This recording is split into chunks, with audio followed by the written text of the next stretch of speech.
마태복음 18장 1절에서 3절. 그때에 제자들이 예수께 나와 가로되 천국에서는 누가 크니이까? 예수께서 한 어린아이를 불러 저희 가운데 세우시고 가라사대 진실로 너희에게 이르노니 너희가 돌이켜 어린아이들과 같이 되지 아니하면 결단코 천국에 들어가지 못하리라. 예. 자, 오늘도 마태복음 18장을 오늘 마칠 텐데요. 중요한 얘기들을 좀 반복하고 추가로 주신 말씀을 전하도록 하겠습니다. 자, 우선 천국에서는 누가 큰가 하는 얘기가 나왔어요. 누가 크냐는 거예요, 천국에서. 첫째는 뭡니까? 어린아이와 같이 된 사람들이다 그랬습니다. 이 어린아이와 같이 됐다는 게 바꿔 말하면 무슨 얘기냐면 단순 훈련이 된 걸 얘기를 해요. 단순 훈련. 그렇게 말해도 됩니다. 어린아이는 복잡하지 않죠. 단순하죠. 그래서 뭐 어른들이 뭐 지금 뭐 전기세를 내는지 안 내는지 신경 쓰지 않고 막 달라고 그러잖아요. 단순하니까 그런 거고요. 그래서 뭘 복잡하게 생각하는 사람은 기도도 못해요. 그래서 훈련 중에 최고의 훈련은 뭡니까? 단순 훈련입니다. 단순해져야 돼요. 이 복잡한 사람의 인생을 굉장히 복잡하게 삽니다. 그래서 우리는 여하이 무슨 훈련이 돼야 되느냐? 단순해져야 돼요. 단순해져. 나도 엄청 복잡한 사람이었어요. 지금도 복잡하긴 하지만. 그러니까 어떻게 해서 단순화시키려고 그러는 거예요. 삶을. 단순화돼야 믿음도 오는 거예요. 복잡해지면 믿음이 오지 않습니다. 그래서 인생을 복잡하게 사는 사람 보면 단순 훈련이 안 돼 있어요. 엄청 복잡해. 그런 사람하고 얘기를 나누다 보면 나도 복잡하죠. 단순화 훈련이 되게 되면 믿음도 생기고 그 믿음에 관한 역사가 일어납니다. 그리고 인생사 대부분의 고민거리도 없어집니다. 복잡해서 고민이 생기는 거예요. 단순화되게 되면요, 고민이 생기지 않습니다. 학교도요, 1, 2등 다투던 아이가 10등 이하로 내려가면 옥상에 떨어지기가 쉬워요, 걔는요. 근데 한 30등, 40등 하더니요, 신경 안 써요. 단순하게 사니까 그냥. 떨어진 거예요. 올라갈 날도 있겠지 뭐. 도덕은 100점인데 뭐 이렇게 되면. 천국도 방금 말씀드린 것처럼 단순한 사람들이 들어가요.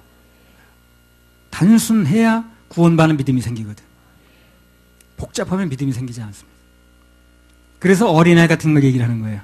어린아이는 단순하다는 얘기거든.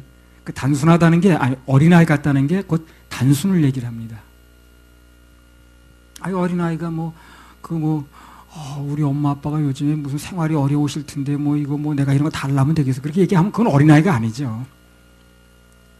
어린아이가처럼 단순화 훈련이 되어지면 매사에 믿음으로 행하게 되는 거예요. 역사가 많이 일어납니다. 하늘나라에 상급도 많이 쌓을 수 있어요. 단순해진 사람이 상급도 쌓는 거예요. 복잡한 사람은 절대 상급을 쌓지 못해요. 계산이 많은데 뭐. 그래서 여하이 우리는 뭘 지금 중요하냐면 복잡한 인생에서, 복잡한 삶 속에서, 사회가 얼마나 복잡합니까? 그 복잡한 삶 속에서, 복잡한 인생에서 여하이 우리는 단순화시키냐는 거예요. 그 세계를 이끌어가는 사람 보세요. 다 단순합니다. 복잡하지 않아요. 복잡한 사람은 이끌 수가 없어요. 거칠 때가 너무 많아. 신경 쓰는 게 너무 많아. 말도 인생을 그 세계를 이끌고 가는 사람 보면요, 단순하게 말합니다. 혹시 앞으로 선거 나가서 할 분들은 연설도 단순하게 됩니다. 복잡하게 하면 저 사람 뭘 얘기하려고 해도 도대체 지금. 예. 상대방이 그 사람 얘기를 들으면 저 사람 뭘 얘기하려고 그러고 금방 알아야 되거든요. 다시 한번 강조하면 신앙생활에서 핵심 훈련은 단순 훈련입니다. 그게 먼저 되어져야, 그래야 그 다음 단계로 넘어가기 좋아요. 복잡하면 진도가 안 나갑니다. 그래서 이제 고난이 아주 세거나 아주 인생이 굉장히 어려움이 닥치거나 그러면 사람이 어떻게 됩니까? 단순해집니다. 한 3일만 굶어봐요. 단순해지죠. 내가 그 전에 군대 가서 논산 훈련소 갔는데 사회에서는 그렇게 할 리가 없죠. 워낙 배가 고프니까 그냥 딱 생각은 하나를 모아지더라고. 어떻게 하면 먹느냐는 거야. 그래서 우리 동기들 중에는요, 그 쓰레기통 가서 기관병들이 버린 거, 뒤지고 그런 애들도 있고 그랬어요. 그렇게 배가 고픈 거예요. 사회 같은 거 그렇게 하겠습니까? 배가 고프니까 무슨 내가 체면이 내가 네 집 아들로 태어나는데 신경 쓸 여가가 없어. 단순해지는 거예요. 그래서 단순 훈련을 하기 위해서 하나님께서 뭘 주시는 거예요? 고난을 주는 거예요, 고난을. 고난이 와야 단순해지거든. 그만큼 필요한 거예요, 단순 훈련이. 뭘 해내는 사람 보면 단순한 사람입니다. 복잡하면 해내지 못해. 다시 한번 강조하면 신앙생활에서 핵심 훈련은 단순 훈련인데 그게 먼저 되어져야 된다는 거예요. 자, 그 다음에 18장 4절. 그러므로 누구든지 이 어린아이와 같이 자기를 낮추는 그이가 천국에서 큰 자니라. 네, 자기를 낮추는 자가 천국에서 크다고 그랬어요. 두 번째 신앙생활의 훈련은요, 겸손 훈련입니다. 다른 말로 말하면 마음 꺾기 훈련이에요. 마음 꺾기. 이 세상을 살려면요, 마음을 잘 꺾는 사람이 승리해요. 마음 꺾을 일이 무지하게 많을 겁니다. 살다 보면 하루에 몇 번씩 나타날 거예요. 마음 꺾을 일이. 그렇죠? 마음 꺾을 일이 무지하게 많이 생기죠. 여하에 잘 꺾느냐는 거예요. 그걸 못 꺾는 사람은 이제 못하는 거예요. 마음을 잘 꺾는 사람은요, 그 사람은 앞으로 대로 가야 됩니다. 주님 안에서 이제 이런 훈련들을 주님께서 하시는 이유가 뭐냐면 그 사람의 인생을 평탄하게 하려는 거예요. 그래서 겸손 훈련이 된 사람이 상급을 많이 쌓을 수가 있기 때문에 결국 천국에서 큰 자가 되는 거예요. 천국의 큰 자가 뭡니까? 상급을 많이 쌓은 사람 아니겠어요? 단순, 겸손, 천국에서 큰 자가 되는데 아주 중요합니다. 그리고 이 훈련이 되어지면 우선 간에 세상살이가 많이 달라져요. 편해집니다. 되게 편해져요. 단순 훈련과 겸손 훈련이 되어보세요. 그러면 세상살이가 엄청 편해집니다. 그래서 주님께서 우리 삶 속에서 시키시는 대부분의 훈련은 다 이 두 가지에 속해요. 복잡하게 보여도요, 다 결국 이 두 가지 훈련입니다. 단순 훈련과 겸손 훈련. 그리고 하나 더 붙이면 감사 훈련. 삶 속에서 무슨 일이 벌어지면 우선 단순하게 생각하시기 바랍니다. 단순하게. 복잡하게 생각하지 마세요. 그럼 해결이 안 돼요. 단순하게 생각해야 됩니다. 아, 그거 그래봤자 3차원의 문제지 그거. 나는 4차원의 말씀을 붙잡으면 되겠네. 그 4차원 속에 3차원이 다 포함되는 거니까.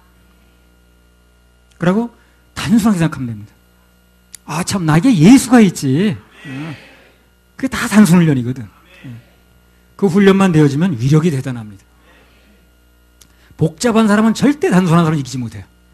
단순한 사람은 승리합니다. 아무리 똑똑하고 많이 배웠어도 복잡한 사람은 단순한 사람을 이기지 못하는 거예요. 이 세상에 제일 무서운 사람이 누군 줄 압니까? 책 한 권 읽은 사람이에요. 그 사람 그것만 주장하니까. 책을 여러 권 읽은 사람은 복잡해가지고 무슨 설에 의하면 어떻고 복잡해. 근데 책 한 권 읽은 사람은 비교할 것도 없어. 그거 하나만 주장하면 되는 거예요. 그런 사람이 이기더라고. 뭐 서울 뭐 안 갔다 온 사람이 뭐 갔다 온 사람이 이긴댔더니. 단순 훈련만 되어지면 모든 게 믿음의 눈으로 보거든요. 또 겸손 훈련이 되어지면 무슨 일이 벌어져도 감지덕지야 그냥. 감지덕지야. 아, 감지덕지다 그냥. 나 같은 주제에 이건 정말 감지덕지야. 그러면 못 넘어갈 게 뭐 있냐고. 기분 나쁠 게 뭐 있고. 아, 겨우 요거야. 그래서 문제가 되는 거거든. 아, 이것도 과분하지 뭐. 그렇게 되면 조금만 것에도 감격하고 조금만 뭐 일이 내게 유리해도 기쁨이 넘치고 결국 실력자가 되는 거예요, 이 사람이. 최고의 실력은 감사의 조건을 찾아내는 거거든요. 최고의 실력은 그겁니다. 마태복음 18장 5절에서 7절.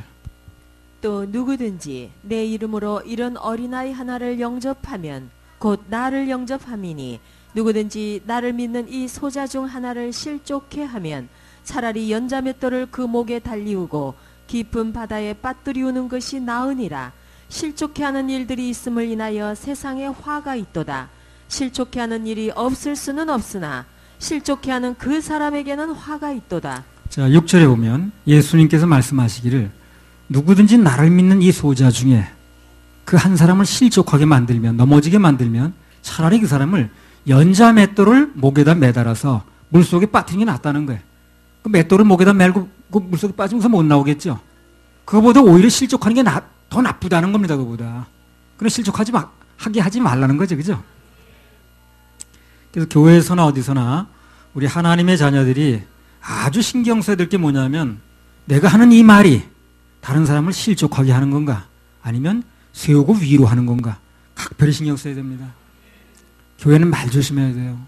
그 말 한마디 때문에 사람 이제 실망하고 상처받습니다.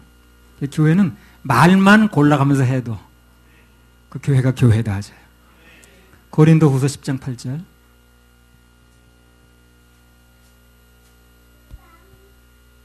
주께서 주신 권세는 너희를 파하려고 하신 것이 아니요 세우려고 하신 것이니 내가 이에 대하여 지나치게 자랑하여도 부끄럽지 아니하리라. 자, 여기 보면 주께서 주신 권세는 뭐라는 거예요? 너희를 파하려는 게 아니라 세우려고 하신다 그랬죠. 그죠? 어찌하든 간에 누군가를 좀 세워주려고 하면 내 말을 통해서 그러면 권세가 주어집니다. 그런가 안 그런가 해보세요. 누군가를 세워주면 그러면 나에게 권세가 온다니까요. 사람이 날 따르게 돼 있어요. 그 사람하고 말하다 보면 내가 세워지니까. 전에 신명기 19장에서 누구든 살리려고 하면 그 인생에 대로가 열린다고 그랬잖아요. 누가 됐든 간에 그 인생이 권세 있는 삶이 되려면 어찌하든 세우고 살리면 됩니다. 내게 조금이나마 뭐가 권세가 주어졌다면 그것을 사용해서 사람을 세우면 돼요. 그럼 더 큰 권세가 옵니다. 그래서 내가 일생 동안 살면서 앞으로 내 말을 통해서 내가 하는 행동을 통해서 누군가를 좀 세워주겠다. 이렇게 마음먹고 살아가면 나도 모르는 사이에 어느 날 저절로 나는 권세가 생깁니다. 지위가 높아져 있을 거예요. 사람들이 날 따를 겁니다. 그 인권이 오게 되면 그 물권도 오는 거예요. 예. 근데 반대로 자꾸 뭔가를 허물려고 하면 있던 권세도 없어지고 주위의 사람도 떠나갑니다. 그 인권이 없으니까 물권도 떠나가는 거예요. 반대죠.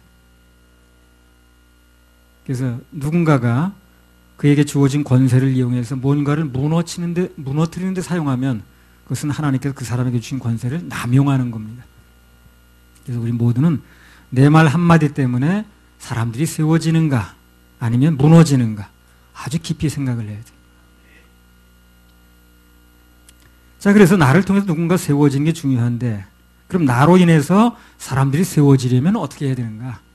예. 가능하면 상대방을 긍정적으로 봐야 되겠죠. 좋은 점을 찾아낼 줄 알아야 되죠. 그게 실력이라니까요.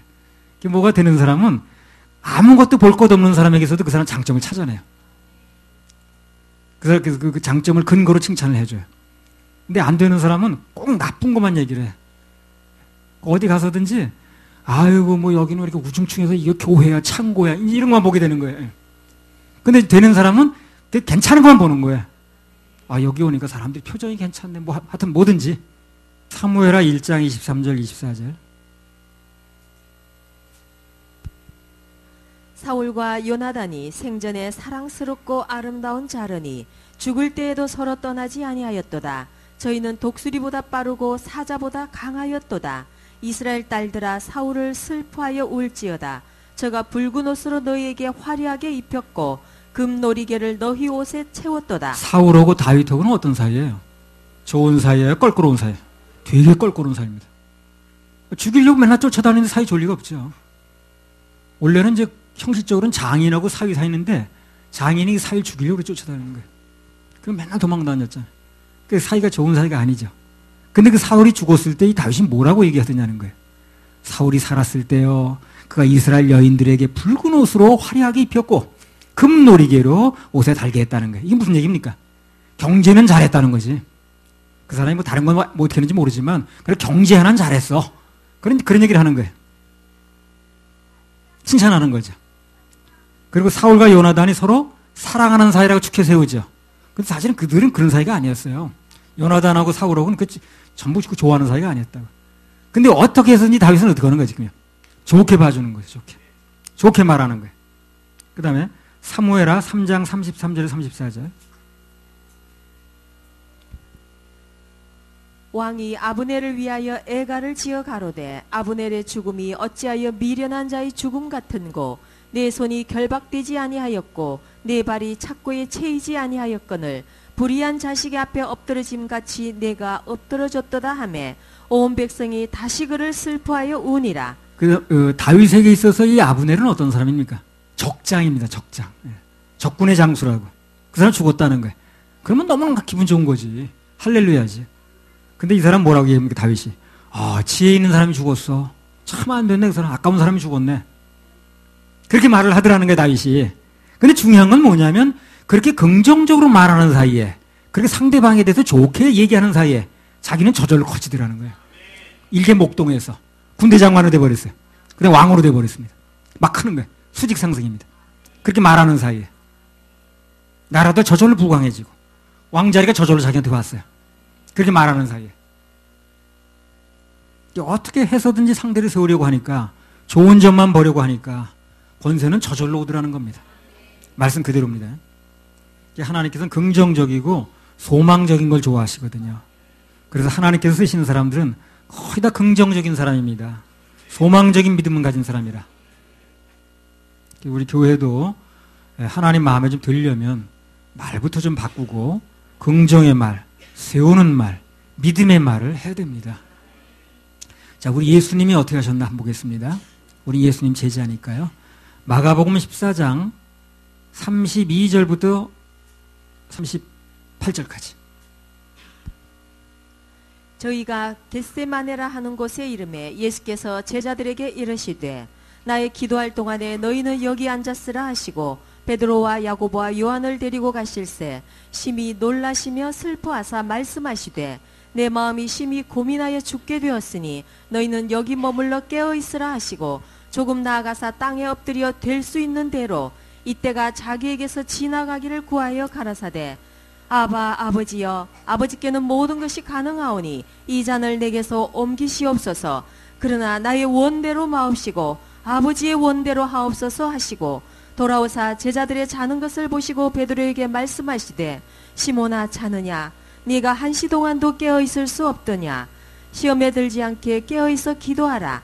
마음에는 원이로되 육신이 약하도다 하시고. 예수님은요 십자가에 못 박기 직전에 그 전날 밤에 그야말로 땀방울이 핏방울 될 정도로 이렇게 기도하고 있었어요. 제자들한테 이제 얘기를 하는 거예요. 잠깐만 자지 말고 좀 깨어서 나를 위해서 좀 기도 좀 해줘라, 너네들도. 라고 얘기하신 거거든. 와보니까 이 사람 뭐 하고 있는 거예요, 제자들이. 아이고, 자고 있었어요. 그러면 여러분 생각이 어떻겠어요? 아이고, 이 사람들이 이게 참 제자가 맞는 거예요, 지금 이거. 이 사람들한테 맡겨놓고 그냥 가야 될 판인데, 지금 이거. 맨날 잠만 자가지고 이거 무슨 뭐 되겠나, 이거. 근데 예수님 뭐라고 말씀하셨냐면, 마음엔 원하고 있지, 기도하기를 원하고 있는 거지. 육신이 약하구나, 너희들이. 그냥 미안해서 기도해야겠지, 그렇죠? 그렇게 말하는 거예요. 그렇게 말씀하시는 거예요. 뭐 이런 인간들이 다 이렇게 말하는 게 아니라 너희들 마음에 기도하고 싶었지. 꼭 해주려고 그랬지. 근데 뭐 육신이 약하구나. 얼마나 긍정적이고 얼마나 사람을 세우는 말입니까? 마음엔 정말 있는 건데 마음이 왜 그렇겠어? 마음까지 자고 싶었겠어? 마음은 정말 기도하고 싶지. 근데 정말 육신이 약해서 눈을 감고 있구나. 이렇게 얘기를 해주니까 제자들이 그냥 몸둘 바를 모르는 거예요, 그냥. 그래서 우리도 예수님 제자니까 이렇게 말하면 됩니다. 로마서 5장 20절에 21절.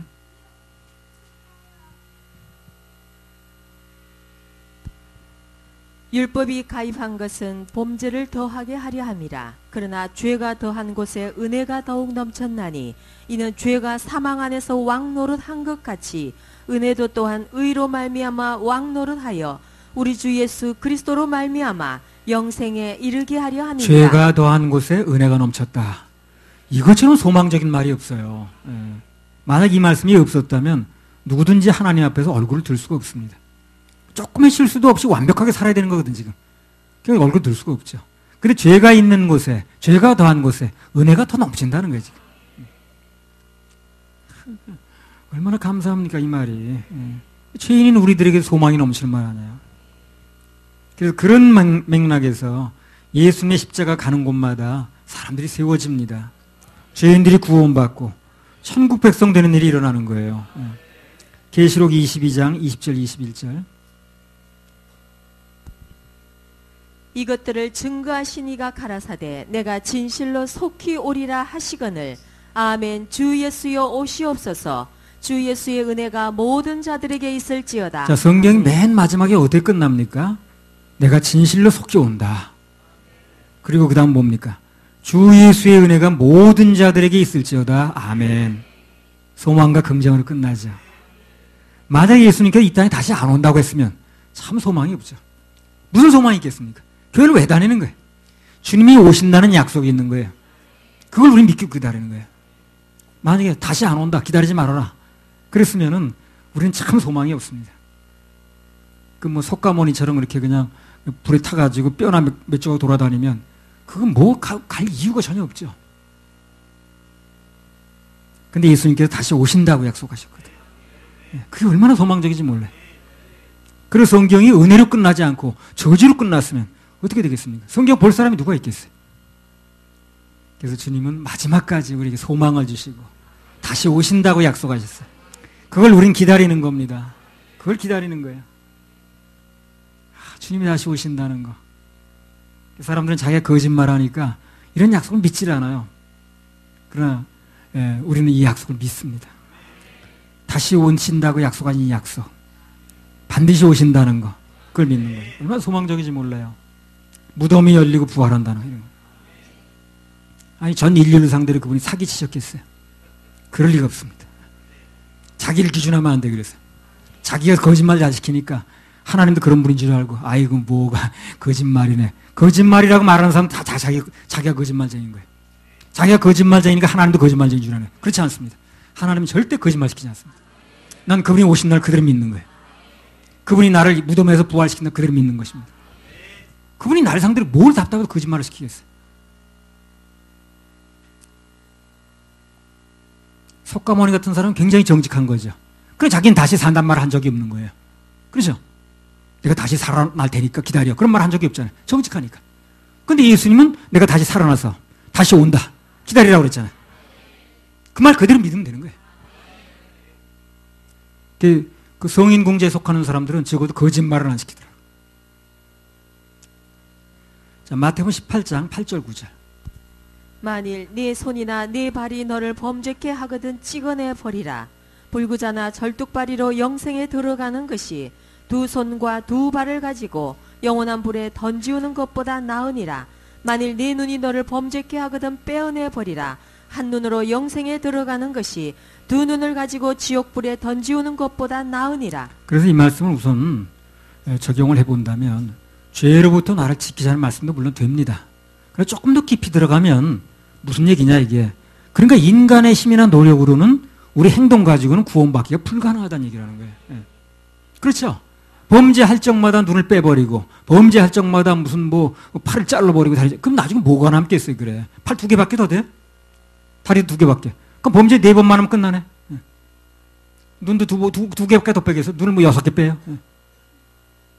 뭐 머리카락을 하나씩 뽑아라 그러면 뭐 그건 또 좀 모르겠어요. 난 뭐 몇 개 되지도 않죠. 근데 그 범죄할 적마다 뭐 팔을 잘라라 다리를 잘라라 그러면 4개밖에 더 되냐고 다 합쳐서. 그러니까 이거는 범죄할 적마다 빼버려라. 이 얘기는 무슨 얘기냐면 너희 힘으로 안 된다는 얘기를 하는 거예요. 이걸 빨리 알아들어야지. 아니 그렇게 똑똑한 사람들 이 말을 이렇게 빨리 못 알아듣냐 그래. 그러면 이것은 범죄를 하지 말아서 뭘 하라는 얘기가 아니죠. 그럼 무슨 소리 4번밖에 안 되는데 사지가 4개밖에 안 되잖아요. 근데 우리가 4번만 죄지냐고. 그래 이것은 너희 힘으로 안 된다는 얘기를 하는 거예요. 그걸 빨리 알아야 되는데. 그래서 어떻게 하라는 거예요 그러면? 예수님의 은혜를 힘입으라는 거죠. 그게 예수 믿는 거예요. 그게 예수 믿는 거라.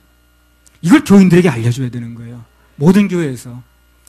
그 사람 노력으로 되는 게 아니라 그 사람 힘으로 되는 게 아니라 예수님의 해놓으신 걸 믿으면 된다. 이렇게 길을 제시해 줘야 되는 거예요. 그래서 안 믿는 사람은 어쩔 수 없지만 믿는 사람은 자유가 오는 거예요. 마태복음 18장 32절. 너희가 각각 중심으로 형제를 용서하지 아니하면 내 천부께서도 너희에게 이와 같이 하시리라. 자, 이 말씀도 겉으로 보기에는 사람들이 용서해줘라 그런 말처럼 들리긴 하는데 더 중요한 건 그 속에 있는 하나님 마음입니다. 그것은 무슨 얘기냐면 우리 죄를 다 탕감해 주겠다는 거예요. 제3의 복음이 있는 겁니다. 그래서 모든 죄를 용서해 주겠다는 얘기 속에는 그분이 우리 죄를 용서해 준다는 얘기 드는 거예요. 너네가 너희끼리 용서하고 살아 이게 중점이 아니고 내 죄가 전부 탕감됐다는 것이 믿어지면 옥에 들어가지도 않고 또 죄의 감옥에서 나올 수가 있다는 거거든요. 제3의 복음, 이것을 전해야 하나님의 속마음을 정확하게 전하는 겁니다. 그래서 교회에서는 다른 거 할 거 없어요. 뭐 다른 것도 물론 뭐 하긴 해야 되겠습니다만 가장 중요한 건 사람들이 어떻게 하면 죄로부터 용서받는가, 그 죄가 어떻게 해결되는가, 그래서 천국 갈 수 있도록 그걸 안내해 주는 거예요. 그게 교회의 가장 큰 제일 사명입니다. 그걸 하는 게 교회예요. 교회 와서 그걸 기대해야 되는 거예요. 교회가 그거 하는 데라니까요. 마태복음 19장 3절에서 6절. 바리새인들이 예수께 나와 그를 시험하여 가로되 사람이 아무 연고를 물론하고 그 아내를 내어버리는 것이 옳으니까. 예수께서 대답하여 가라사대 사람을 지으시니가 본래 저희를 남자와 여자로 만드시고 말씀하시기를 이러므로 사람이 그 부모를 떠나서 아내에게 합하여 그 둘이 한 몸이 될지니라 하신 것을 읽지 못하였느냐. 이러한즉 이제 둘이 아니요 한 몸이니 그러므로 하나님이 짝지어 주신 것을 사람이 나누지 못할지니라 하시니. 이혼하지 말라는 거죠. 이것도 사람끼리 이혼하지 말라는 물론 되는 그 얘기도 물론 됩니다. 더 중요한 건 예수님과 혼인하면 구원받으면 그분하고 신랑 신부 관계 되는 거죠. 교회가 이혼하지 않는다는 얘기는 뭡니까? 받은 구원 잃어버리지 않는다는 거예요. 이게 중점 얘기야. 겉으로 드러난 얘기는 사람이 결혼하면 헤어지지 말라는 얘기도 됩니다만 더 중요한 건 무슨 얘기냐? 예수님은 신랑, 우리 신부인데 교회가 그러면 일단 구원받으면 교회에 소속되면 신부가 되면 이혼하지 않는다는 거예요. 버리지 않는다는 거죠. 구원이 확실하다는 얘기라는 거예요. 이혼하지 말라고 그렇게 강조하신 주님께서 당신의 신부인 교회를 버리실 리가 없잖아요. 근데 받은 구원을 잃어버린다고 얘기하는 사람도 많더라고. 그거는 이제 예수님하고 신랑 신부 혼인 관계 됐다가 버림받는다는 얘기인데 그렇게 말랐으면 안 하잖아, 이분이요. 인간끼리도 결혼하면 버리거나 이혼하지 말라고 그러잖아요. 그 얘기를 할 수 있는 분이 당신의 신부인 교회를 버리겠냐 그 말이에요. 죽음을 그렇게 부정하게 여기신 분이 우리 무덤 속에 계속 두겠냐 그 말이죠. 그래서 겉으로 드러난 것만 가지고 사람들을 인도할 게 아니라 그 속에 있는 하나님 마음을 아는 게 중요합니다. 그걸 가르치고 선포할 수 있어야 돼. 그게 최고로 안전한 겁니다. 그래서 우리 모두는 살려면 오직 그분의 은혜만을 믿고 그것만을 사모해야 돼요. 할렐루야. 우리 하나님께 박수 올려드려요. 자, 18장 10절. 삼가 이 소자 중에 하나도 업신여기지 말라. 너희에게 말하노니 저희 천사들이 하늘에서 하늘에 계신 내 아버지의 얼굴을 항상 배옵느니라. 예, 천사 얘기를 좀 하겠습니다. 나왔으니까. 사람마다 구원을 받게 되면요 수호 천사들이 하나씩 붙어요. 하나인지 둘이 셋인지 그 명수까지는 잘 모르겠습니다. 근데 수호 천사들이 붙는다는 거예요. 그러니까 여러분 지금 그 눈으로 안 보여서 그렇죠. 여러분 개개인에게 수호 천사가 다 있습니다. 언어도 있어요. 언어도. 예. 근데 그들이 뭘 한다는 거예요, 여기 보면? 항상 하나님의 얼굴을 배운다는 거예요. 그게 배웠으니까. 자기들이 보호 대상이 있거든요. 그렇죠? 그 천사들이. 그 보호 대상의 모든 것에 대해서 보고를 하는 거예요. 하나님 앞에 가서. 저기요, 오늘 저의 보호 대상인 이은우가요, 아파트 앞에서 넘어졌거든요. 예, 근데요, 그냥 그 눈동자 안 다치게요. 이렇게 이 건저리만 좀 찢어졌는데요. 덧나지 않도록, 피 응고되지 않도록 잘 보호하고 왔습니다. 아, 그래? 그런 거 자꾸 보고를 하는 거예요. 요새요, 제가요, 그 보호하는 그 대상이요, 뭐 때문에 고민하고 있습니다. 뭐 이런 거. 그리고 뭘 기도하고 있습니다. 이런 거. 그 배웠으니까 자기 보호 대상자에 대해 자꾸 보고를 하는 거예요. 자, 창세기 28장 10절에 12절.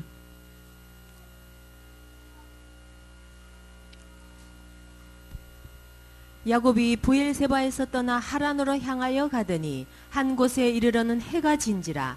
거기서 유숙하려고 그곳에 한 돌을 취하여 베개하고 거기 누워 자더니 꿈에 본즉 사닥다리가 땅 위에 섰는데 그 꼭대기가 하늘에 닿고 또 본즉 하나님의 사자가 그 위에서 오르락 내리락 하고 또 본즉. 예, 됐습니다. 하나님의 사자가 그 위에서 오르락 내리락 한다 그랬죠. 예, 영어성이 뭐 ascending, descending이라고. 야곱이 밤에 자다 꿈에 보니까 사닥다리가 땅에 섰다는 거예요. 근데 꼭대기가 하늘에 닿았는데 하나님의 사자가 천사들이 오르락 내리락 하더라는 거예요. 그러니까 그들이 그냥 할 일 없이 맥없이 올락내락 하는 게 아니라는 거예요. 땅에서 자기가 보호하는 사람들 문제를 가지고 계속 올라가는 겁니다. 올라가서 결제를 맡아가지고 또 내려오는 거예요. 계속 올라갔다 내려갔다 하는 거예요. 영계는 엄청 바쁩니다. 우리는 쉬고 영계는 엄청 바빠요. 그리고 이 천사들은 내 문제를 가지고 하나님께 가지고 갔다가 해결을 가지고 내려오기도 하고 또 그분의 결제를 맡아서 시행하기도 하는 거예요. 그래서 우리도 우리의 보고를 들으신 주님께서 결제만 하시면 그야말로 야고처럼 자고 나면 해결이 되는 거예요. 그런데 우리 이제 이 땅을 일생동안 살다가 언젠가 이 땅을 떠날 때가 오죠. 그때요, 떠날 때 내 영혼을 인도해서 하늘나라 인도해 가는 게 또 그 보호 전사하는 거예요. 누가복음 16장 22절.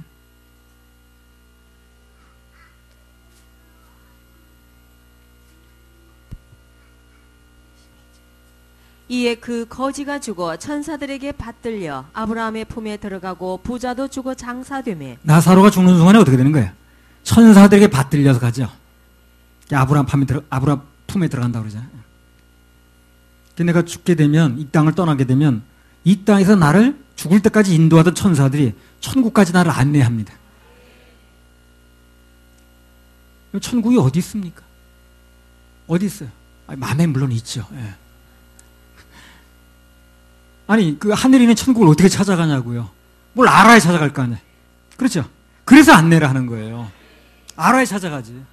천국이 있다는 건 믿지만 어디 있는 줄 아냐고, 그거를. 어디 있는 줄 알고 찾아가겠어요. 그러니까 우리 생명이 끝나게 되면 천사가 안내를 하는 거예요. 그래서 그걸 가게 되는 거예요. 옛날 사람들이 어디서 그걸 주워 들었는지 저승사자가 앞에서 뭐 안내해서 간다고 그러는데 그건 이제 어디서 들은 얘기고 실제 천사가 우리를 안내하는 거예요. 안 그러면 천국이 어딘지 어떻게 찾아가냐고 그랬어요. 받들려 올라간다고 그러잖아요. 그래서 그 나사로가 죽으니까 받들려 올라간다고 그러잖아요. 그래서 천국 못 찾아갈까 걱정할 필요 없습니다. 우리는 여기서 예수 믿고 구원받으면 돼요. 그럼 주님께서 천사를 통해서 다 안내합니다. 전에 난 그게 궁금했어. 천국이 어딘 줄 알고 찾아가냐 이거. 무슨 내비게이션이 있는 것도 아니고 무슨 가끔 가다 보면 그런 얘기하는 사람 내가 들었어요. 죽는 순간에 천사가 나를 데리러 온다고 얘기하는 사람이 있어요. 내가 몇 번 들었어요 그런 얘기. 천사가 나를 데리러 온다고. 또 환상 중에 말을 하더라고. 그래서 그게 다 이제 가끔 있는 얘기를 합니다만 다 그런 얘기예요. 그래서 우리 이제 그 죽을 때 되면 영계가 열리거든요. 그러면 주님께서 천사를 보내서 나를 인도해 갑니다. 천국 가는 길 절대 헤맬 일이 없고 아주 직선으로 스트레이트로 갑니다. 스트레이트로. 복음성가 249장에 보면 나는 순례자라는 거 있어요. 그 2절만 가사 한번 읽어보세요. 2절. 나는 순례자 방황하지만 예수 내 구주 이끄시네. 영광의 나팔 소리 들릴 때 천사 날 위에 찾아오리. 나는 순례자. 예, 보세요. 거기 보세요. 나는 순례자 방황하지만 예수 내 구주 이끄시네. 그 다음에 영광의 나팔 소리 들릴 때 천사 날 위에 찾아오리. 천사가 찾아와서 날 안내하는 거예요. 난 이 말씀이 얼마나 아주 감사한지 내가 궁금했거든. 나는 그런 게 궁금하더라고. 여러분 뭐가 궁금한지 모르겠는데 뭐 주식값 오르는 게 궁금합니까? 난 그게 궁금한 거야. 내가 생명이 어느 날 끝나게 되면 내 천국을 어떻게 찾아가나 이거. 가는 건 믿는 건 분명히 믿는데 어떻게 찾아? 거기 나오더라고 이게. 천사가 날 인도해 가는 거예요. 그래서 길 잃어버릴 염려 없네.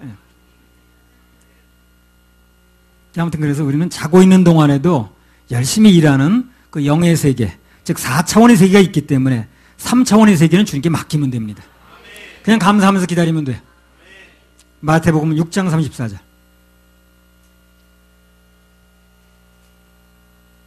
그러므로 내일 일을 위하여 염려하지 말라. 내일 일은 내일 염려할 것이요 한날 괴로움은 그날에 족하니라. 우리가 자는 밤에도 영의 세계는 계속 움직입니다. 영의 세계는 밤도 없고 잠도 없어요. 우리는 피곤하니까 자지만 영의 세계는 계속 움직입니다. 그 세계를 믿고 잠을 자라는 거예요. 고민하지 말고 계속 내가 붙들고 고민하다고 되는 게 아니니까 나는 자면 영의 세계는 자지 않습니다. 피곤하지도 않아요. 졸립지도 않아요.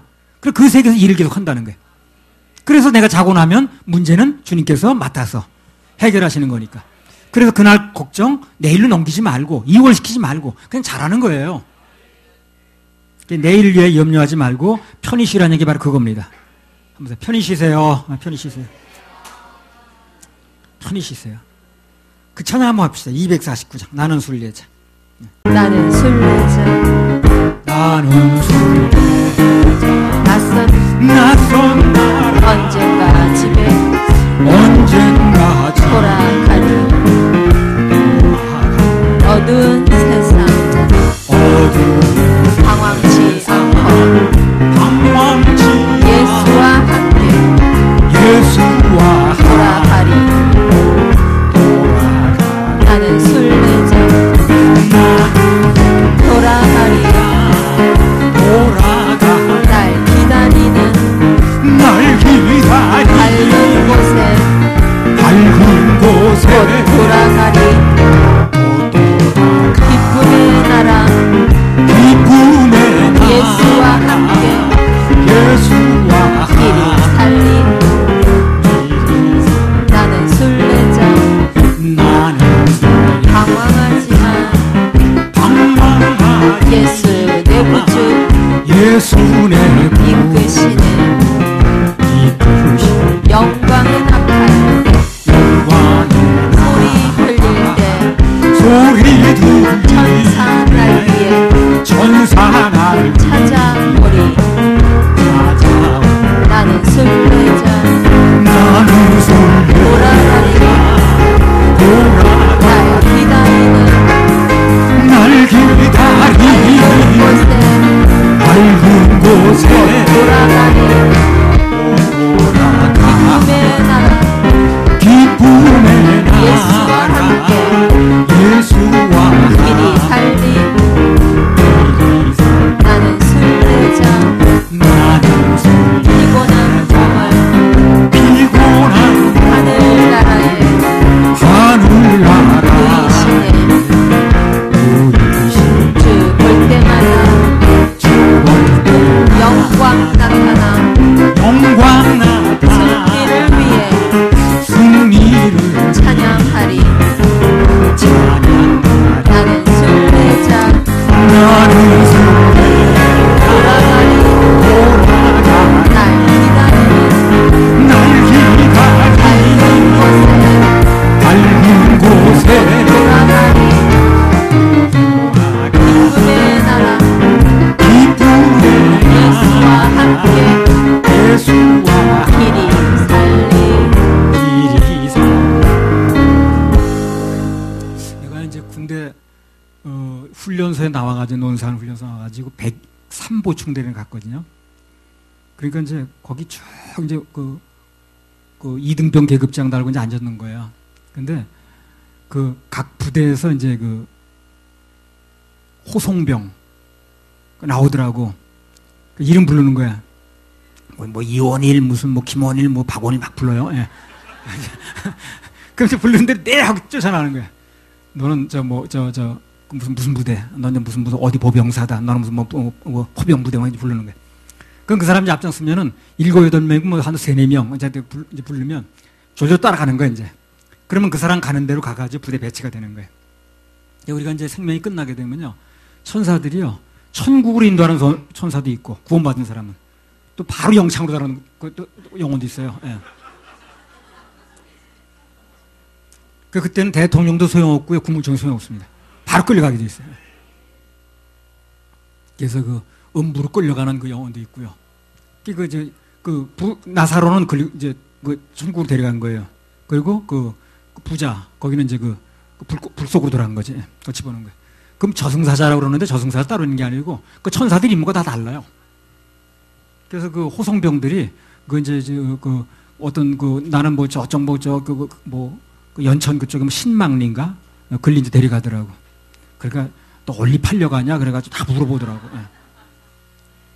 그래가지고 뭐 좀 이제 사단 보충대나 같은 데 가는 애들은 너무너무 좋아하고 그냥 어디 그 전방제로 가는 데는 야, 너 인제 가면 언제 오냐, 원통해서 못 살겠네. 그거는 아무것도 아니에요. 이제 앞으로 천국으로 끌려가고 지구로 끌려가는 이 현상이 나온다고. 그때 한번 보면 눈물 납니다. 그때 그 예비를 지금 해야 되는 거예요. 그 결정을 지금 해줘야 되는 거예요. 그게 지금 얼마나 중요합니까? 사람들이 그걸 모르는 거예요. 교회에서 그걸 해줘야 되는 거예요. 지금 준비할 수 있도록 해줘야 되는 거예요. 이 급한 일이 있는데 교회에서 뭘 하는지 모르겠어요. 그 생명이 끝나게 되면 언제가 우리 다 끝나게 됩니다. 늙어서만 생명이 끝나는 건 아니에요. 젊어서 끝날 수 있어요. 그렇죠? 그러니까 그때 끝나게 언제인지 모르기 때문에 미리 준비를 해야 되는 거예요. 오늘 구원이라고 그러잖아요. 근데 그게 바쁜 일인데 그것도 해결 안 된 사람을 놓고 무슨 복 받는 얘기 뭐 그런 얘기 해본들 뭐 무슨 소리냐는 거지. 그래서 우리는 생명이 끝나게 되면 막 생명이 끝날 때쯤에 대기자가 딱 나와요. 데려가려고 벌써. 이 형 끌고 가려고. 그래서 천국으로 데려가는가 그 사람을 그 대기장소인 음부로 데려가는가 다 이제 정해집니다. 그래서 살았을 때 결정한 누구 뭘 했느냐에 따라서 다 끌고 가는 거예요. 그때는 뭐 안 간다고 말할 수도 없고 빠질 수도 없고. 그러니까 지금 이 시기가 얼마나 중요합니까? 마태복음 18장 12절 14절. 이 영의 세계를 조금 알게 되면요. 그냥 허투루 시간 보낼 시간이 없어요, 지금요. 빨리 결정해야 됩니다. 사람들이 몰라서 그러는 거예요. 마태복음 18장 12절 14절. 너희 생각에는 어떻겠느냐? 만일 어떤 사람이 양 100마리가 있는데 그 중에 하나가 길을 잃었으면 그 99마리를 산에 두고 가서 길 잃은 양을 찾지 않겠느냐? 진실로 너희에게 이르노니 만일 찾으면 길을 잃지 아니한 99마리보다 이것을 더 기뻐하리라. 이와 같이 이 소자 중에 하나라도 이루어지는 것은 하늘에 계신 너희 아버지의 뜻이 아니라. 이루어지는 순간 그 사람 지옥을 가는 거거든. 그게 심각한 거예요. 알고 있는 분이 볼 땐 심각한 거예요. 우린 모르니까 심각하지 않고. 그래서 만일 어떤 사람이 양 100마리가 있는데 그 중에 하나가 길을 잃었으면 그 99마리를 산에 두고 가서 길 잃은 양을 찾지 않겠느냐. 왜? 그냥 놔두면 지옥 가니까. 참 이 세상을 살다 보면 내 생각과 하나님 생각이 다를 때가 참 많습니다. 우리의 가치관과 하나님 가치관이 달라서 그렇거든요. 살다 보면 어떤 사람은 수족도 잘 못 써. 말도 잘 못해. 중풍이 들어오는지. 또 수발하는 가족도 별로 없어. 그래서 저 인생은 왜 살까? 차라리 그냥 빨리 죽는 게 낫겠다. 하나님 빨리 데려가시는 게 낫겠다. 그런 생각이 드는 사람도 있거든. 근데 하나님 그렇지 않더라고. 그런 사람에게도 그냥 돌볼 가족이 없으면 자원봉사자라도 붙이더라고. 그래가지고 그 젊은 대학생들이 가서 자원봉사하다 그냥 그 할머니 한 사람 앉혀놓고 4명, 5명이 봉사해. 그런 걸 보면서 하나님 진짜 자비로우시다. 긍휼이 많으시다. 그래서 저렇게 다 죽어가는 사람도 그 생명이 끝날 때까지 어떻게 연장시키면서 돌봐주는구나. 그 기회를 주는 이유가 뭐예요? 구원받으라고. 지옥 가면 안 되니까. 하나님의 은혜의 긍휼입니다. 그게. 마태복음 12장 19절 20절. 두지도 아니하며 들레지도 아니하리니 아무도 길에서 그 소리를 듣지 못하리라. 상한 갈대를 꺾지 아니하며 꺼져가는 심지를 끄지 아니하기를 심판하여 이길 때까지 하리니. 상한 갈대도 꺾지 않으시고 꺼져가는 심지도 끄지 않으시는 것. 그게 주님 심정이거든요. 그 상한 갈대에게 꺼져가는 심지를 연장시키는 이유가 뭐냐는 거예요. 구원받으라고. 구원받으라고. 그 연장의 목적이 있지 않아요. 어쨌든 생명이 붙어있느라 구원받을 기회가 있는 거거든. 그 마음을 우리 읽어야 됩니다. 그 마음을 읽지 못하면 시간 헛되이 보내는 거예요. 그래서 우리는 뭘 하든지 하나님 마음을 읽어야 된다는 거예요. 주님 심정을 알아야 된다는 거예요. 교회는 주님 심정을 알려주는 데예요. 그래서 사람들로 하여금 준비할 수 있도록 도와주는 데입니다. 그러면 그 교회는 교회다운 임무를 다 하는 거예요. 있어야 될 이유가 있는 거예요. 오늘 교회가 얼마나 많은지 몰라요. 너무 많아 교회가. 아마 여기까지 오는 중에도 뭐 교회가 굉장히 많았을 겁니다. 어떤 건물은요 3층도 교회고 2층도 교회야. 근데 그 교회가 그렇게 많이 있는데 정말 교회다운 교회는 뭐냐? 영혼들을 이끌어서 천국 갈 수 있는 길을 제시해 줘야 되는 거예요. 그게 교회입니다. 자, 마태복음 18장 15절 17절. 내 형제가 죄를 범하거든 가서 너와 그 사람과만 상대하여 권고하라.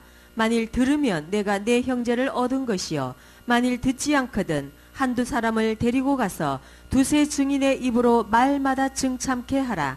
만일 그들의 말도 듣지 않거든 교회의 말하고 교회의 말도 듣지 않거든 이방인과 세리와 같이 여기라. 자, 지난번 설교 시간에 충분히 말씀을 드린 겁니다. 한 번 더 강조하면 내가 뭔가 허물이 있고 고칠 게 있으면 성령님께서 말씀을 하실 때 지적할 때 말씀으로 지적하실 때 듣는 게 가장 좋다고 그랬습니다. 그렇죠? 자, 거기 또 하나 덧붙이면 내 양심이 내 속에서 말을 해요. 뭐가 내가 문제가 생기면 제일 먼저 내 속에 있는 양심이 나에게 말을 합니다. 그때 듣는 게 제일 좋아요. 우리 신앙생활 주님의 음성을 듣기 전에 먼저 자기의 양심의 소리를 듣는 훈련이 돼야 돼요. 그러면 나중에 주님 음성도 잘 들립니다. 내 속에서 들려오는 양심의 소리를 듣지 못하면 주님 음성도 잘 못 들어요. 그래서 제일 먼저 내 마음속에는 양심이 얘기를 해야 나한테. 그걸 잘 들어야 돼요. 그러면 주님의 음성도 잘 들립니다. 그리고 이제 그 다음 단계가 되게 되면 조금 늦은 감이 있지만 나와 가장 가까운 사람, 예를 들면 배우자라든가 주의 종이라든가 개인적으로 인도하는 사역자라든가 그 사람의 권면을 들으면 그나마 막차는 타는 거예요. 막차는. 건져지긴 해요. 그때도. 근데 그것도 거절하고 사람들이 찾아서 말마다 증참하고 그런 사태가 벌어지면 이미 건지는 목적은 아니라고 그랬죠. 그죠? 그래서 평소에 그 양심의 소리를 듣는 게 제일 좋아요. 나는 그 소리를 들으려고 애를 씁니다. 누가 뭐라고 하기 전에, 누가 나한테 찾아와서 얘기하기 전에 먼저 내 양심이 나한테 얘기를 해요. 신앙 양심이. 그걸 내가 듣는 거예요. 그러면 다른 사람이 얘기 들을 거리가 없어요. 들을 필요가 없어요. 내 양심이 나한테 얘기할 때 그때 들으면 돼요. 근데 하나님 말씀은 그 양심을 떠나서 말하지 않더라고요. 그 양심이라는 게 말씀을 담을 그릇이 돼요. 물론 양심이 하나님 말씀과 다 똑같은 건 아니에요. 그러나 신앙인의 양심이라면 하나님 말씀 속에서 들리면 그 양심의 소리 들으면 그러면 굉장히 유리합니다. 그건 누구나 들을 수 있어요. 양심의 소리는. 화인 맞지 않는 한 누구나 들립니다. 제일 먼저 자신의 속에 들려오는 그 양심의 소리에 귀를 기울여야 됩니다. 그러면 하나님 말씀도 음성도 점점 또렷하게 들려옵니다. 근데 양심의 소리를 듣지 않기 시작하면 무뎌져요 이게. 그래서 나중에 아무 소리도 안 들려요. 그 양심이 화인 맞았다고 그러죠. 그래서 화인 맞으면 안 돼요. 그래서 평소에 내 양심의 소리를 내 속에서 할 때 듣는 게 제일 좋고, 그리고 예배 시간에 오늘처럼 이렇게 말씀을 통해서 뭔가 들려질 때 거기에 아멘하면 그것도 이상적이에요. 그것도 나만 알고 마는 거니까. 그게 안 됐을 때는 이제 최후의 단계로 아주 가까운 사람이 권면할 때, 아내든 남편이든 그 개인 사역자든 그때만 들어도 건져질 수는 있다고 그랬어요. 근데 그 단계가 넘어가면 건지는 목적 아니라고 그랬습니다. 늦은 거예요. 그래서 제일 먼저 뭐가 좋다고 그랬어요? 내 양심이 말할 때. 그리고 이 설교 시간 통해서 말씀이 선포될 때. 그것도 안 되면 사역자나 남편이나 아내가 개인적으로 권면해 줄 때. 그때만 들어도 건져지긴 해요. 그 단계를 놓치면 건져지는 목적이 아니에요. 마태복음 18장 18절. 진실로 너희에게 이르노니 무엇이든지 너희가 땅에서 매면 하늘에서도 매일 것이요 무엇이든지 땅에서 풀면 하늘에서도 풀리리라. 무슨 일이 벌어지면 나는 내 양심이 내서 얘기를 하는 거예요. 그걸 들으려고 애를 써요. 신앙 양심이 나한테 얘기를 하더라고. 이렇게 되겠나 이거. 온 세상 그리스도인이 다 너처럼 똑같이 행동하면 되겠나. 이 양심이 나한테 오더라고. 그걸 들으면 굉장히 아주 유리하더라고. 뭐 다 굳이 다른 사람한테 얘기 들을 필요가 없더라고. 그때 가장 좋습니다. 박강연이도 잘 들어봐. 그러면 양심은 어린애나 어른이나 청년이나 노인이나 다 있습니다. 양심이 없는 사람 없죠? 양심은 다 있습니다. 그래서 그 양심이 내 마음에 무슨 말을 해. 그걸 들으면 돼. 그럼 누구의 타치도 받을 필요 없어요. 여기 보면 너희가 땅에서 풀면 하늘에서도 저절로 풀린다고 그랬어요. 하늘문을 여는 건 별로 어렵지 않습니다. 내가 먼저 땅에서 풀면 돼요. 그럼 하늘문은 저절로 열립니다. 예. 같은 맥락에서 모든 문제는 내가 먼저 풀면 됩니다. 그럼 상대도 결국은 풀려요. 용서도 내가 먼저, 사랑도 내가 먼저. 그럼 그것이 땅에서 푸는 게 되는 거예요. 내가 먼저 하면. 그러면 하늘의 도움이 곧 임합니다. 곧 임합니다. 예. 마태복음 18장 19절 20절. 진실로 다시 너희에게 이르노니 너희 중에 두 사람이 땅에서 합심하여 무엇이든지 구하면 하늘에 계신 내 아버지께서 저희를 위하여 이루게 하시리라. 두세 사람이 내 이름으로 모인 곳에는 나도 그들 중에 있느니라. 뭔가 좀 어려움이 있으면 부부간에 아니면 친구간에 아니면 사역자 팔로워 간에 둘씩 짝을 지어서 한번 기도를 해보세요. 약속이니까. 두세 사람이 내 이름으로 모여서 기도하면 들어주신다 그랬잖아요. 그러니까 한 두세 분이 짝을 지어서 이렇게 기도하는 거 참 좋습니다. 우리 교회에서는 그렇게 많이 했는데, 내 서울교회에서는 그걸 잘 못하고 있는데, 여러분 짝을 지어서 한번 기도 이렇게 해보세요. 두세 사람이 같은 기도 제목을 내놓고 서로 마주 앉아서 자매님의 기도 제목 한번 내놓으세요.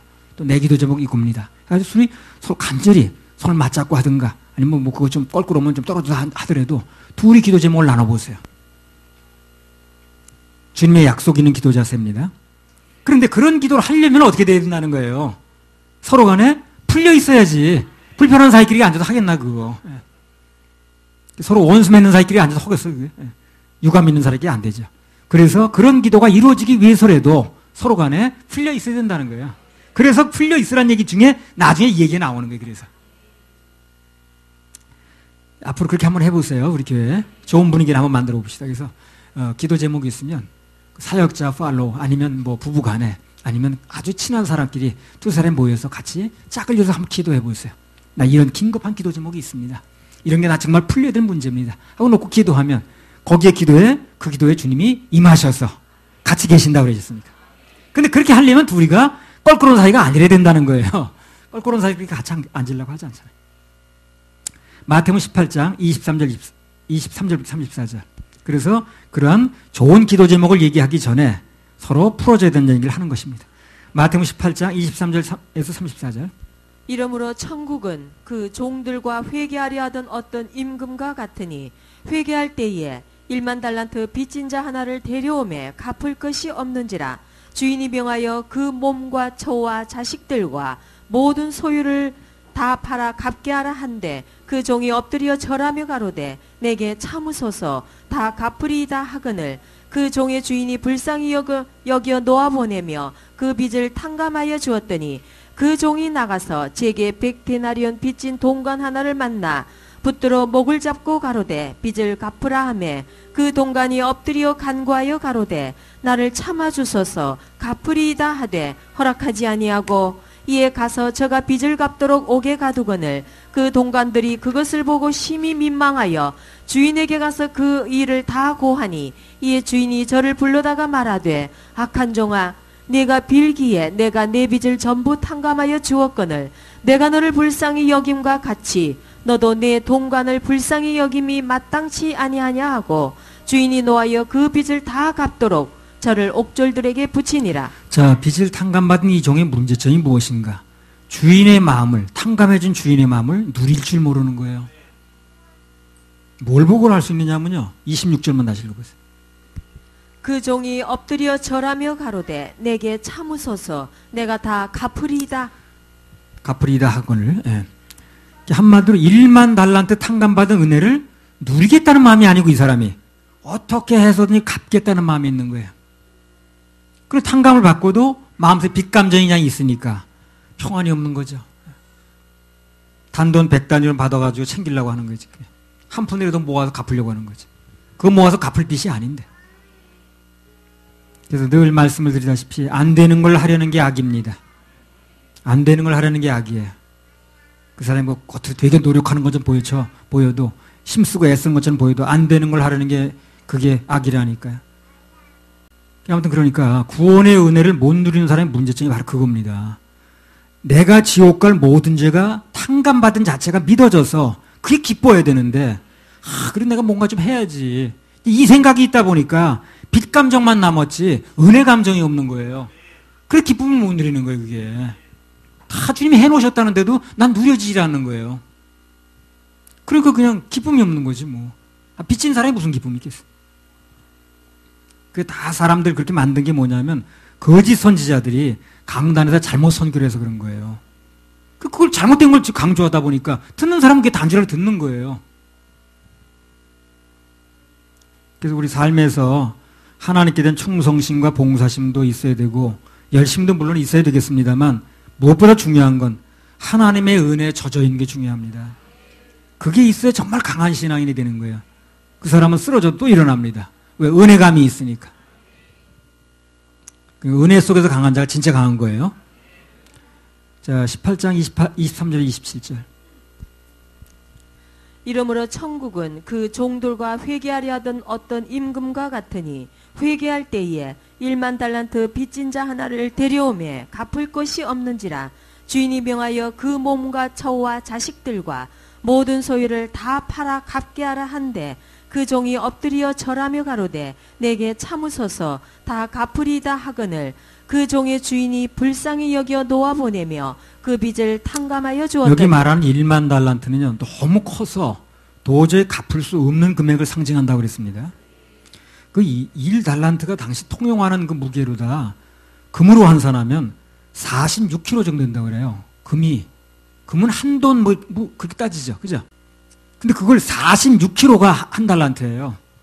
그러니까 지금 460톤 정도 되는 거예요, 지금. 금이요. 1만 달란트면. 10톤 추록으로 46대 분이라. 갚을 수 없는 거죠, 그러니까. 금이 10톤 추록으로 46대 분이라니까. 1만 달란트면. 도저히 갚을 수 없는 금액을 상징하는 겁니다, 이게. 이게 갚아서, 벌어서 갚으라는 얘기를 하는 게 아니지. 용서해 줄 테니까, 무조건적으로. 누리란 얘기를 하는 거지. 이걸 빨리 알아들어야 돼. 1만 달란트의 빚진 자 얘기는 탕감해준 주인의 은혜를 받아서 누리라는 얘기지, 벌어서 갚으라는 얘기가 아니에요. 그럼 무슨 수를 갚아서, 벌어가지고 그래, 금을 추록으로 10대를 벌겠어, 그래. 정말로 중요한 것은 1만 달란트보다 훨씬 더 큰 그 주인의 마음을 아는 겁니다. 그 마음을 받는 거예요. 마음을 알아야 돼, 마음을. 세상에 제일 답답한 게 마음을 몰라주는 거예요. 아, 그분이 나에게 이렇게 은혜를 베푸신 거구나. 내가 도저히 갚을 수 없는 죄의 빚을 그분의 목숨을 내놔서 갚아주신 거구나. 이게 누려지면, 그래서 내 죄는 다 사함받았구나. 내 죄는 그분에게 다 넘어갔고, 내가 먹은 음식과 그분이 돈 대신 내줬으면 나는 돈 대신 낼 필요가 없구나. 하는 게 믿어지면 기쁘겠죠. 그때 주님에 대한 감사가 나오는 거예요. 그때 주님께 대한 예배가 진정으로 마음에서 나오는 겁니다. 뭘 벌어서 갚으려고 그러는 게 아니고. 그래서 그분이 해놓은 걸 내가 누리는 게 신앙이라니까. 교회는 그런 사람들이 모인 곳이라. 뭘 열심히 해가지고 그런 사람들이 모인 데가 아니고. 그건 종교인들이 모인 데입니다. 제일 안타깝고 답답한 게 마음을 받을 줄 모르는 거거든. 마음 몰라주는 거. 오늘 1만 달란트 탕감받은 자가 거기에 포함된 그 임금님의 마음을 알아서 그걸 받아들였다면 이렇게 또다시 옥에 갇히는 신세는 안 됐거든. 오늘날도 보면 가장 큰 문제가 주님 마음을 모르는 거더라고. 지옥 갈 모든 죄를 다 탕감해 주셨다는데, 이미 해결해 놓으셨다는데 그걸 받질 못해. 받는 방법을 몰라. 그래, 그건 그대로 놔두고 자기는 뭘 또 열심히 하려고 그러는 거예요. 그래, 탕감해 줬다는 게 내게 누려지질 않는 거예요. 이게 병이에요, 누려지지 않는 게. 누려지면 기쁨이 오는데, 그 누려질 때 힘이 오는 건데, 이게 안 누려지니까. 그리고 자꾸 누릴 생각은 안 하고, 자꾸 내가 뭘 하니 안 하니, 그거 다 세월 다 가는 거거든. 그런 사람 결국 옥에 들어가서 영원히 못 나옵니다. 누가복음 15장에 나오는 탕자 나오잖아요. 탕자 아시죠? 누가복음 15장에. 아버지 재산은 받았어. 마음을 못 받는 거야, 이 사람이. 그렇죠? 재산은 받은 게 맞아요. 아버지의 마음을 못 받은 거야. 집안에 있는 탕자 큰아들, 밖에 나간 탕자 작은아들, 집안에 있는 탕자 큰아들. 아버지 마음을 못 받았어, 사람들. 내 것은 다 내 것이라는데 다 준 거죠. 그 마음을 못 받았어. 그러니까 또 이 사람도 뭐 양 한 마리도 안 잡아먹었네, 그러고 돌망고 앉았는 거야. 눈에 보이는 돈의 가치는 너무나 잘 아는데 사람들이 눈에 안 보이는 마음의 가치를 몰라요. 돈의 가치는 너무 잘 알아. 정말 똑똑해. 비상해. 근데 눈에 안 보이는 마음의 가치를 몰라. 그게 못 받아, 그걸요. 하나님의 마음을 받아서 기뻐할 줄 모르고 눈에 보이는 것만 찾으려고 그러고 내가 뭘 하는 것에만 의미를 두고 전부 교회가 그렇게 인도해 가잖아요. 열심히 해야 된다 그러고 열심히 회개된다 그러고 맨날 회개하는데 맨날. 전에 언젠가 말씀을 드렸습니다만 가장 큰 도둑은 마음 도둑입니다. 사단은 주님께서 이미 십자가에서 이미 해놓으신 죄사함의 은혜, 죄사함의 가치, 그걸 모르게 만드는 거예요. 당연히 그분에게 갈 감사의 마음을 못 가게 만드는 거예요. 그게 마음 도둑질이에요. 그래서 그게 깨달아질 때, 그게 믿어질 때, 주님 감사합니다. 정말 감사합니다. 나 같은 죄인을 주님께서 살리시려고, 지옥 안 가게 하시려고, 천국 가게 하시려고 내 대신 죄의 값을 지불하셨군요. 십자가에 못 박혀 돌아가셨군요. 하는 게 믿어져야 감사가 올려드는 건데 그걸 못 믿게 만드는 거예요. 결론적으로 그분에게 돌려질 감사의 마음을 못 가게 만드는 거죠. 그게 마음 도둑질인 거예요. 마음 도둑질. 가장 큰 도둑이죠. 뭘 해야 된다고 하는 사람 치고 나는 그런 얘기를 들어본 적이 없어요.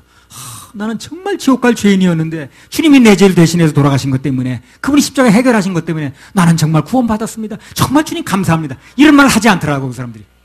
뭘 해야 된다는 얘기만 계속하고 앉았지.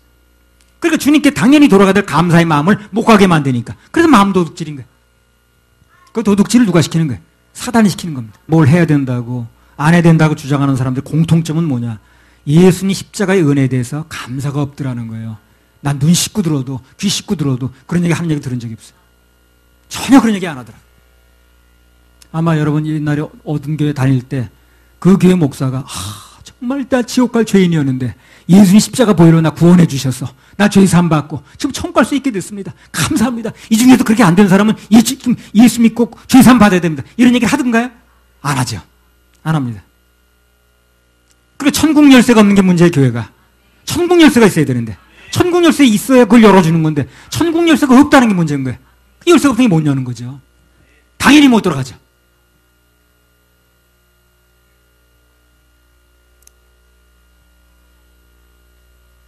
교회가 뭘 하는 곳인가만 알아도 교회 선택의 여지가 굉장히 분명해지죠. 교회가 뭘 하는 곳인지 모르는 거예요. 사람들이. 교회는 천국 열쇠를 받아서 그 열쇠를 가지고 천국문을 열어서 죄인들이 구원받게 들어가게 만들어주는 데거든.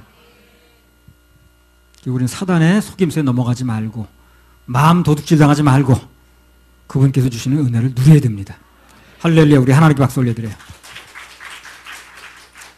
마태복음 18장 35절. 너희가 각각 중심으로 형제를 용서하지 아니하면 내 천부께서도 너희에게 이와 같이 하시리라. 우리가 살다 보면 가끔 이런 사람 봅니다. 누군가를 전혀 용서치 못하고 이를 갈아 마음에 독을 품고 살아. 그걸 대단한 무슨 신념인 것처럼 생각하는 사람이 있더라고. 그냥 맞아. 나는 절대 그걸 용서 못한다. 그래가지고 그걸 막 쓴 뿌리를 가지고 있는 게 무슨 큰 자랑이라 되는 것처럼 그렇게 사는 사람이 있더라고. 아주 중요한 걸 하나 모르고 있어요. 그 사람이. 뭘 모르냐면 남을 용서하는 게 결국 하나님 앞에서 누굴? 나를 용서하는 거예요. 나를 용서하는 겁니다. 그걸 모르더라고. 마태복음 6장 14절 15절. 남을 용서하는 게 아니에요. 그게 나를 용서하는 겁니다. 한번 읽어보세요. 마태복음 6장 14절 15절. 너희가 사람의 과실을 용서하면 너희 천부께서도 너희 과실을 용서하시려니와 너희가 사람의 과실을 용서하지 아니하면 너희 아버지께서도 너희 과실을 용서하지 아니하시리라. 자 보세요. 너희가 사람의 과실을 용서하면 너희 천부께서 하늘에 계신 하나님께서 너희 과실을 용서해 준다는 거 아니야? 그렇죠? 과실 용서하지 않으면 너희 아버지께서도 너희 과실을 용서하지 않는다는 거지. 그러니까 남을 용서하지 못하는 건 결국 하나님 앞에 누굴 용서 못하는 거예요? 나를 용서 못하는 거예요. 그걸 모르더라니까 사람들이. 그것만 알았어도 사람들이 많이 달라질 수 있거든. 그럼 왜 용서를 못하는가 사람들이? 왜 용서를 못하고 그렇게 이를 갈고 사는가? 그 이유를 말씀드린다면 사단에게 속아서 그래요. 자, 고린도후서 2장 10절 11절 한번 보세요. 너희가 무슨 일이든지 네게 용서하면 나도 그리하고 내가 만일 용서한 일이 있으면 용서한 그것은 너희를 위하여 그리스도 앞에서 한 것이니 이는 우리로 사단에게 속지 않게 하려 함이라. 우리가 그 괴계를 알지 못하는 바가 아니로라. 내가 만일 용서한 일이 있으면 여기 고린도후서 2장 10절 11절에 내가 만일 용서한 일이 있으면 용서한 그것은 너희를 위하여 그리스도 앞에서 한 것이니 이는 우리로 사단에게 속지 않게 하려면 그러겠죠. 용서를 못하는 일은 뭐라는 거예요? 사단에 속아서 못한다는 거죠. 그래서 용서란 말 뒤에 사단에 속지 말자는 얘기가 바로 그래서 나오는 거예요. 용서를 못하고 있는 사람은 전부 자기가 못하는 게 아니에요. 사단에게 속아서 그래서 못하고 있는 겁니다. 결국 자기를 못하는 거니까. 남을 용서하는 게 결국 자기를 용서하는 거라는 거. 이걸 모르다 보는 게 속는 거지 그게. 이 세상에 감옥에 들어가 있는 사람들의 상당수는요. 저도 뭐 옛날에 유치장 수사과 있을 때 간수라고 그러나? 그 뭐 정식 간수라고 그러잖아. 그 이제 하는 순경들 하는 거 뭐 경찰관들 하는 거 감독 순시다고 그랬었는데 거기 들어가 있는 사람들 상당수가 뭐 하는 사람이냐면 누군가를 용서 못하는 사람들이 앉았더라고요. 거기 들어가 앉는 사람의 대부분이 뭐냐면 누군가를 용서를 못하고 있는 사람이야. 그런 사람이 거기 들어가서 앉아들으라는 거야. 누군가 용서를 못한다는 건 결국 사단에게 속아서 자신을 망치는 겁니다. 절대 사단에게 속는 분이 한 분도 없길 바랍니다. 잠언 19장 11절.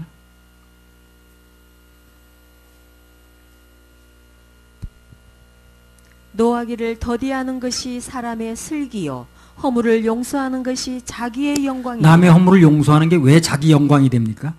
결국 하나님 앞에서 나를 용서시키는 거니까. 그게 자기 영광이 되는 거예요, 그게. 마태복음 18장 21절 22절. 그때에 베드로가 나와 가로되 주여 형제가 내게 죄를 범하면 몇 번이나 용서하여 주리이까 7번까지 하오리이까 예수께서 가라사대 내게 이르노니 7번뿐 아니라 70번씩 7번이라도 할지니라. 자, 형제가 내게 죄를 범하면 몇 번이나 용서해 줄까요? 라고 베드로가 질문하니까 예수님께서 7번뿐 아니라 70번씩 7번이라도 490번을 해주라는 거죠. 요거 490번 세고 있는 게 아니라 그랬어요. 무한대로 하는 거라 그랬어요. 요게 다 나를 위해서 하는 얘기라. 그래서 그 얘기가 곧 내가 너를 무한대로 용서해 줄게 이 얘기를 하는 거예요. 그걸 빨리 알아들어야 돼. 용서를 하든 안 하든요 상대방은 잘 모르더라고. 그렇죠? 괜히 나만 해먹는 거예요. 내가 용서를 안 하고 이를 갈고 살아도 상대는 모른다니까 그거. 그 미움을 안고 사는 나만 다치는 거예요. 칼을 품고 있으니까. 상대방은 자기가 미움 받는지도 모르고 살더라고. 미워하는 그 사람만 마음의 감옥에 갇히는 겁니다. 자, 마태복음 18장 32절 34절. 그 동관들이 그것을 보고 심히 민망하여 주인에게 가서 그 일을 다 고하니 이에 주인이 저를 불러다가 말하되 악한 종아 네가 빌기에 내가 내 빚을 전부 탕감하여 주었거늘 내가 너를 불쌍히 여김과 같이 너도 내 동관을 불쌍히 여김이 마땅치 아니하냐 하고 주인이 노하여 그 빚을 다 갚도록 저를 옥졸들에게. 보세요. 용서 못한 그 사람만 목에 갇혔죠. 상대방은 갇히지 않잖아요. 용서 못한 그 사람만 갇히는 거예요. 사무엘하 16장 5절 6절. 다윗 왕이 바후림의 이름에 거기서 사울의 집 족속 하나가 나오니 게라의 아들이요 이름은 시므이라. 저가 나오면서 연하여 저주하고 또 다윗과 다윗 왕의 모든 신복을 향하여 돌을 던지니 그때 모든 백성과 용사들은 다 왕의 좌우에 있었더라. 이 사람의 특징이 뭡니까? 지금 다윗이 한 일을 용서를 못하는 거예요. 다윗이 그렇게 한 것도 아닌데 사실상. 용서 못하는 사람 또 오해를 하고 있더라고. 쓴뿌리를 가지고 막 돌을 던지고 막 뭐 티끌을 날리면서 네가 왕자를 뭐 노리더니 잘 됐다는 동에 용서를 못하고 쓴뿌리를 가지고 있었거든. 그럼 그 인생에 무슨 일이 벌어졌냐는 거예요. 자, 열왕기상 2장 36절 37절. 왕이 보내어 시므이를 불러서 이르되 너는 예루살렘에서 너를 위하여 집을 짓고 거기서 살고 어디든지 나가지 말라. 너는 분명히 알라. 내가 나가서 기드론 시내를 건너는 날에는 정령 죽임을 당하리니 내 피가 내 머리로 돌아가리라. 남을 용서 못하고 살던 그 시므이는 결국에 어떻게 됐습니까? 예루살렘에서 한 발짝도 나가면 안 돼요. 갇힌 거죠. 그 용서 못하면 갇힌다니까요. 나중에 보면 그 종이 도망을 갔어요. 그 도망간 종을 찾으려 예루살렘 그 경계를 조금 넘어갔었어요. 그 사람 죽었어요, 그 때문에. 그 감옥에서 결국 못 나온 거예요, 못 나온 거예요? 못 나온 거죠. 못 나온 거예요. 그래서 용서를 안 하는 마음의 감옥은 누가 대신 꺼내주지 못해요. 왜 못 꺼내줍니까? 그 감옥의 열쇠를 자기가 가지고 있는 거예요. 자기가 안 여니까 못 꺼내는 거예요. 용서를 못하는 사람의 그 감옥의 열쇠는 자기가 가지고 있다니까요. 그 마음을 자기가 가지고 있는 거니까. 그러니까 대신 꺼내주지 못하는 거야. 그 열쇠를 자기가 가지고 있는 거니까. 그걸 사용하지 않는데 뭐. 누군가를 용서하지 못한다고 한다면 상대를 용서 못하는 게 아니라 내 자신을 못하는 겁니다. 그게 내가 갇히는 겁니다. 그리고 그것을 열지 않는 한, 내가 열지 않는 한, 그 열쇠를 내가 가지고 있는 거기 때문에 결국 못 나오는 거예요, 그게. 그런 사람 한 분도 없길 바랍니다. 다 나오세요. 왜 갇혀 있으려고 그래, 거기요. 그거 엄청 손해라는 걸 알아야 됩니다. 상대방을 용서할 수 있는 가장 좋은 방법은 뭐냐면 그 사람으로 하여금 조금이라도 무슨 좋은 게 있으면 용서의, 뭡니까? 감사의 조건을 찾는 겁니다. 이런 것도 있겠죠, 뭐. 저 사람이 나를 그렇게 괴롭혀가지고 내 마음이 많이 꺾였어. 그리고 내가 나도 한 성질 하는 사람이었는데 저 사람 때문에 내가 많이 깎였어. 부드러워졌어. 그것도 감사의 조건인 거예요. 예, 용서의 은혜가 넘치신 그렇게 넘치기를 예수님 이름으로 축원합니다. 할렐루야. 우리 하나님 박수 올려드려요. 사랑이란 찬양 부르고 마치겠습니다. 사랑. 사랑은 언제나 오래 참고. 예수님이 우리 십자가에서 우리 죄를 대신해서 십자가에서 값을 다 지불해놨습니다. 그게 믿어지면 돼요. 근데 그게 쉽게 안 믿어져요. 자꾸 들어야 믿어집니다. 그게 아닌 얘기를 너무 많이 들어와가지고 그렇게 쉽게 한마디에 믿어지질 않아요. 자꾸 들으면 그게 어느 날 믿어지거든요. 중요한 건 뭡니까? 그것을 자꾸 얘기하는 교회를 가야 된다는 거예요. 그래 믿어지겠죠. 어쩌다 1년에 한 번씩 얘기하는 교회 말고 계속 얘기하는 교회를 가야 되는 거예요. 그래 믿어지지.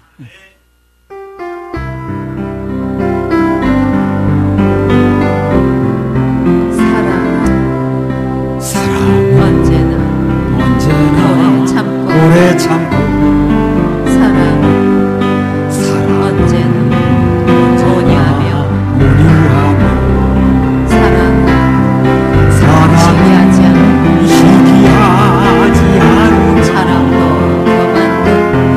자랑도 교만도 아니하며 사랑은 행치 않고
미고사주 하나 더 하고 기도하고 마치겠습니다.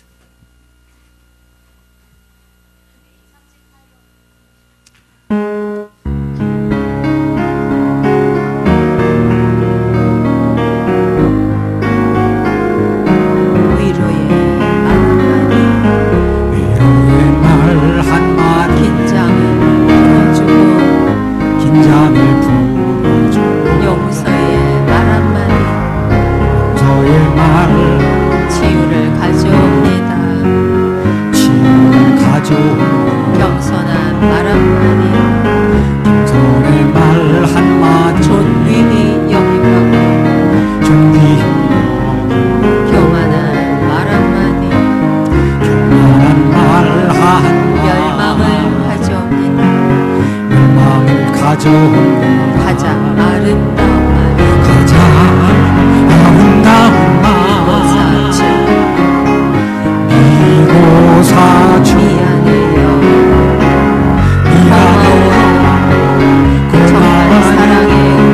정말 사랑해 그리고 당신을 축복합니다 쓰디쓴 말 한마디 증오를 씻뿌리고 잔인한 말 한마디 영혼을 파괴합니다 격려의 말 한마디 새소망 심어주고 지혜의 말 한마디 인격의 향기입니다 가장 아름다운